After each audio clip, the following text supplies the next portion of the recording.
I guess I should start at the beginning. I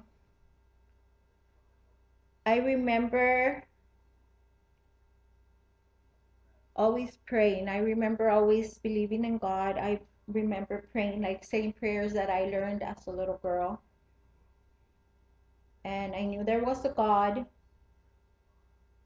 Um, but I guess I didn't know him. I didn't know God. As a little girl, I remember praying a lot for my brothers and praying for my mom because I was always afraid that something would happen to her. So I would pray all the time and I would ask God to protect my mom and protect my brothers and stuff. And then as I started getting older, started going to school. I started going to started doing things. The little girl, I was very um I didn't feel good about myself growing up, I guess. Since a little girl, I always compared myself to others and I was very um I had very low self-esteem, I guess, as a little girl. And then growing up, I remember in elementary school, I think is when I started becoming aware of myself and others and my surroundings. And I went into middle school, seventh grade. I was doing well, I was going to school and studying and doing what a child is supposed to do. And then I remember one day this girl, now I'm in middle school, and this friend that I had from elementary school, we ran into each other and she invited me to go hang out with her and her friends. I had already a set of friends that were schoolgirls. We were doing good. We were, good girls, which you would call good girls, quote unquote. We weren't getting into any trouble. We were just doing what we were supposed to do. But I remember that day, her name was Jessica. She invited me to go hang out with her and her friends.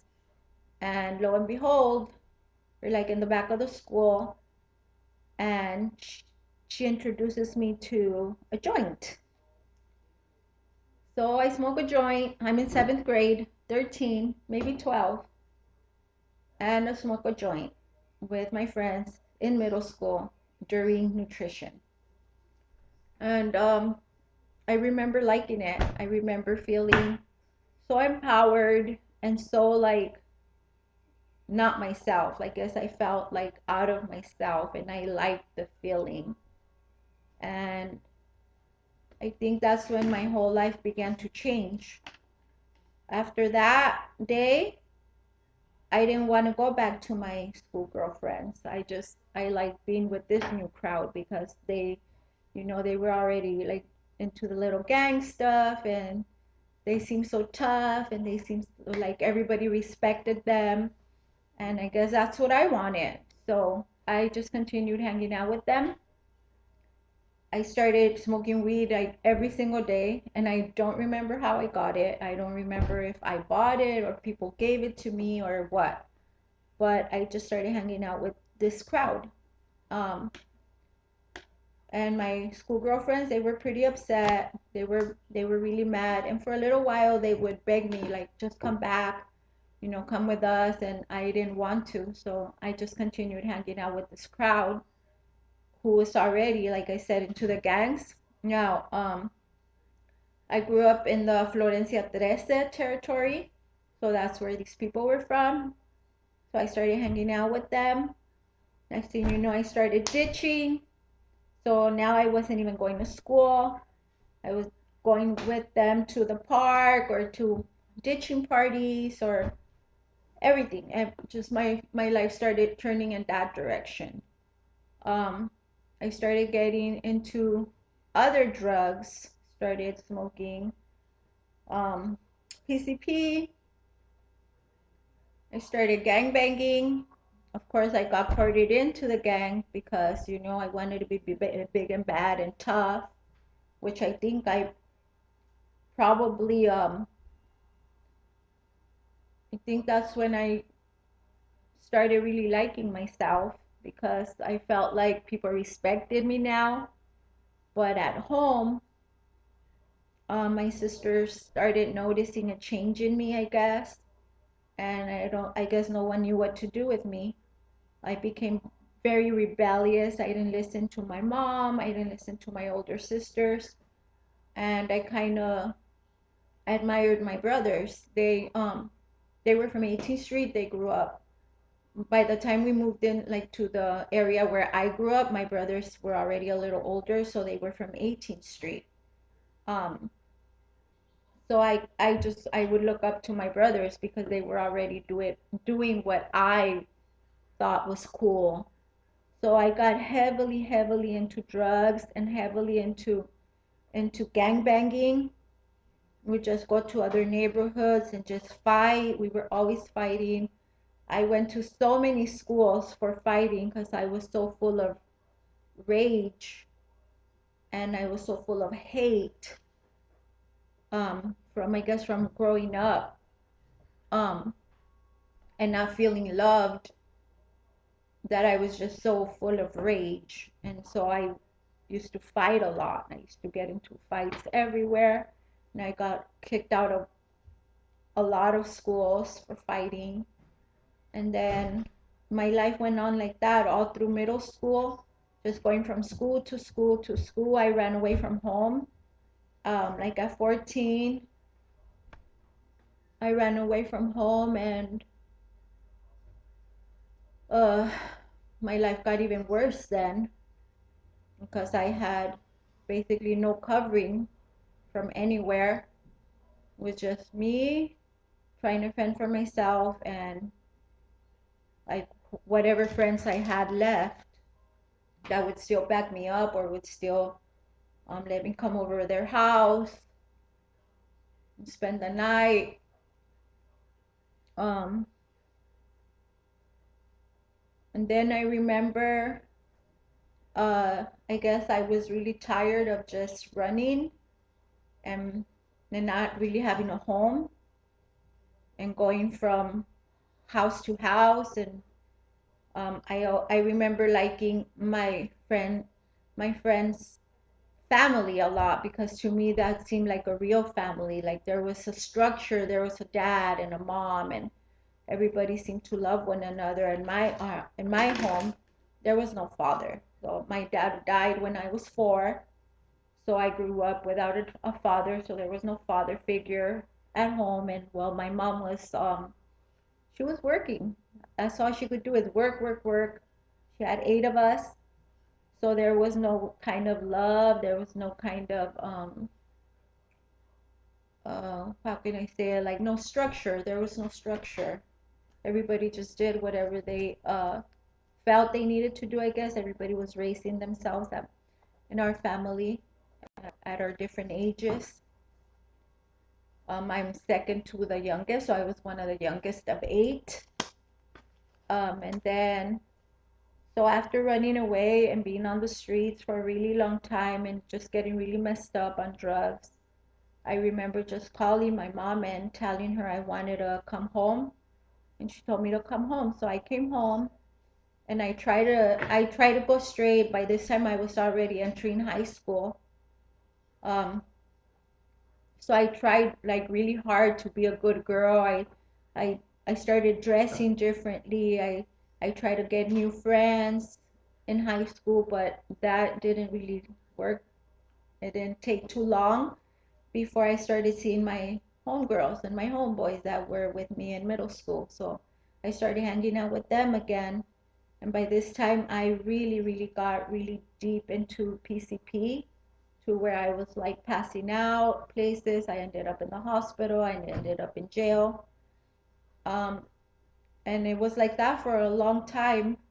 For a long time, I didn't get caught at school because we would get high at school too. But I remember um, during like 10th grade, one of the guys that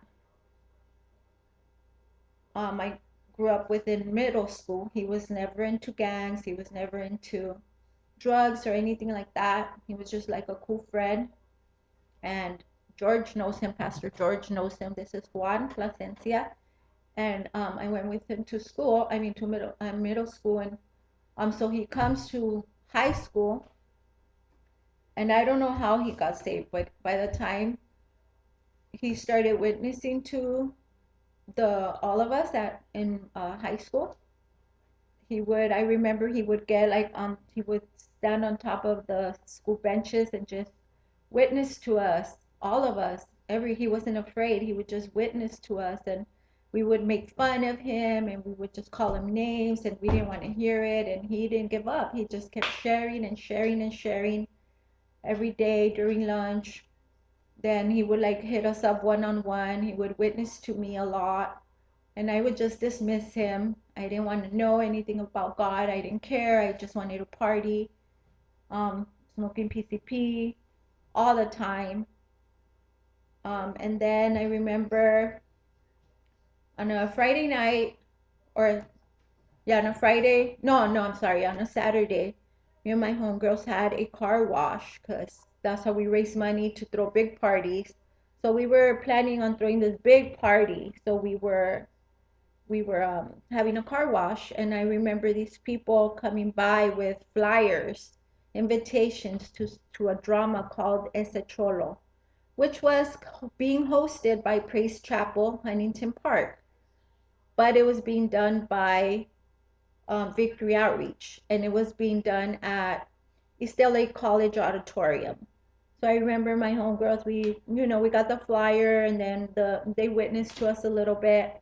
Then they went on their way. So then the drama was supposed to take place the next weekend.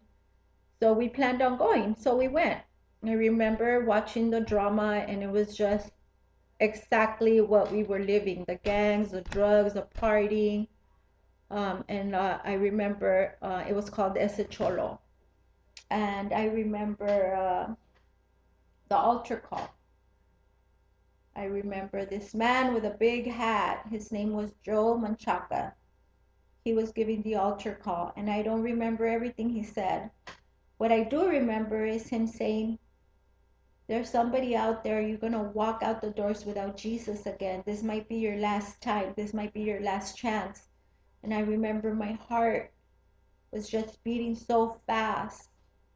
And I wanted that so bad because I was so tired. I was just so tired of being lost and being empty and being lonely and feeling like I'm never going to be enough. And I remember answering that call. I remember wanting that so, so badly. So I went up there, and a lady prayed with me. Um, I don't remember the prayer. I would imagine that it was, the sinner's prayer that we call it. And I'm asking God to forgive me and to come into my life and to come into my heart. And I don't remember what happened after that, but what I do remember is getting back in the car, going home with my homegirls. It was like 7 of us in a little car, and we all got back into the car, and on our way home, they were asking me, like, "Do you feel?" Because I was the only one who answered the altar call of all of us who went that day. And they were asking me, what do you feel? What do you feel? And I just remembered telling them, I just feel like something different. I didn't know what it was. Now I know that it was all that weight of all the sin and all the ugliness that was in my life just lifting out of my spirit. And then I remember going home and just being alone in my room, and I remember asking God, like, I really want to know that what I did was real. I really want to know that you're really coming into my life and that you're really going to change my life. And I asked God specifically, I remember asking him, "God, if you're real and if what I did is real, please, like, give me a dream." So I went to sleep, and you guys, I woke up the next day and I had a dream. And it's funny because I never remember my dreams, but I never forget this dream. I never forget it. It's like I dreamed it last night. In my dream, me and my homegirl, that same homegirl that invited me to smoke my first joint, um, she she and I were running. We were running down my block where I grew up, where my mom still lives in South Central LA. We were running down the street, and I remember in my dream it was raining, and the cops were chasing us. And in my dream, I was cussing. I was saying those effing cops and just cursing at the police in my dream. And waking up out of the dream, I remember, no, I'm sorry. In my dream, when I was cussing and cursing at the officers, I remember in my dream saying, "Hey, I'm not supposed to be cussing. I'm not supposed to be cussing. I gave my life to Jesus." This was in my dream. So the next day when I woke up and remembered my dream, that was my answer. That was God answering me that what I had done was real. So then what happened, I lived around the corner from this place where they fix bumpers, and a young lady from Praise Chapel, Huntington Park, got my follow-up card. A follow-up card is just a card with my name and like information, and someone's supposed to follow up on us. That's how it used to be back then. So her name was Jackie Garcia, or her name is Jackie Garcia, and she started following up on me. She started coming over during her lunch. She worked at the bumper shop, so she was right around the corner from my house. So she used to come over. She used to come over during her lunch break, and she would just sit and talk to me and pray with me, teach me. She started discipling me, and little by little, my life started to change. I remember um, on Friday nights when I was supposed to go party, or I was still going partying actually. I would go party on Friday I would go to Bible study, and then Saturday I would go party with my friends. But then I remember little by little I didn't want to go party anymore. And God just started replacing things in my life. So instead of going to party on a Saturday, I started going to what we used to call Saturday Night Alive at church. And I just started making friends, and God just started doing a work in my life.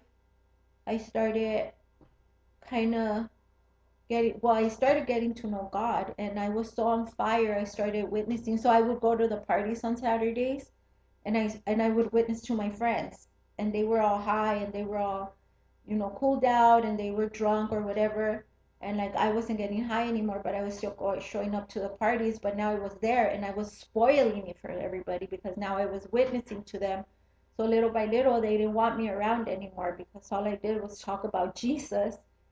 And so what happened is that I stopped going to the parties, and I just started getting really involved in church. I stopped getting high. Little by little, God started to just clean me up. I remember one of the hardest things for me to stop doing was cussing, because I would be on my way to church and I would like be cursing. And I remember telling the girl who discipled me, Jackie, like I don't know how to stop cussing. I can't stop cussing. And I remember she just told me, just ask God to help you. And so I just started asking God to help me stop cursing. And just little by little, like I said, God just started changing my life. My mom started to like trust me again. I would come home all high and all stupid and all tonta to my mom, and she would get really mad, but I guess she didn't know what to do with me. She would just tell me stuff like, "Look at your eyes, they look like red light bulbs." And she would get really mad, but she didn't know how to stop me. I was very rebellious. And I remember just started going to church. Just my family started to watch me change, and then I started witnessing to my family. My brothers got saved, my little sister got saved, um, then my older sister got saved. Now there was like 5 of us saved in the family. um, I thank God, because when I look back now, I often wonder where I would be. Where I would be without Jesus. I would be so messed up. I always think like I would be dead. I would be like in a an insane asylum or in a prison somewhere. That's what I believe I would where I am now, because I was so miserable and I was so messed up and I was so suicidal, always trying to. I didn't tell you guys this, but I would cut my veins. I would try to like commit suicide so many times, take pills. One time I put a knife to myself, but I didn't have to go through with it. But anyways, I thank God that He gave me a second chance. I thank God that when I walked into the church, that people loved me and that God just had patience with me, that God didn't give up on me. Because even after being saved for a long time, I still made a lot of mistakes. I still did a lot of goofy stuff that, you have, when you do that, you have to reap the consequences. You still have to go through the things that you do. But I thank God that He's merciful and that He doesn't give up on us. I thank God that every single day, the Bible says that His mercies are new every morning. And so every morning, you're able to just start fresh. And I thank God for that. I often remember how messed up I was. I remember one time I was already saved and because my mom still lives over there, so I was visiting my mom, and on my way home I was at a red light, and there was a woman crossing the street, and she was like, I don't know if she was drunk or high or what, but she was stumbling all over the place crossing the street. And I remember the Spirit of God saying to me, that used to be you.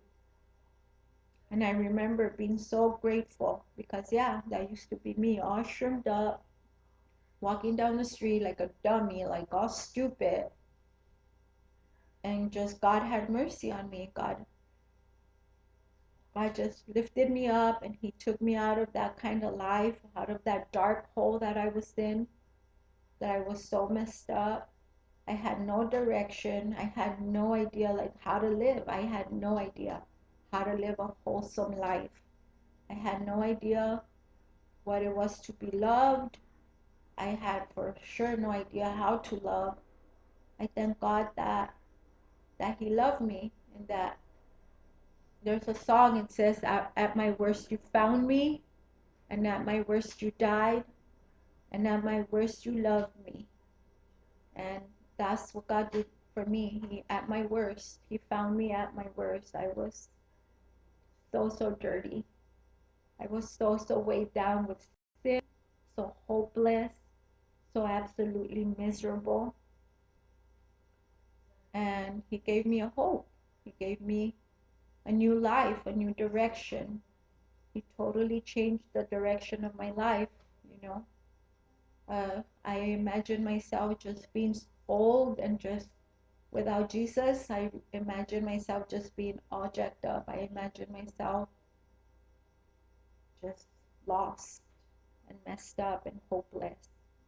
But I really thank Him. I thank Him for rescuing me and for saving me. And I pray that somehow my testimony bless someone.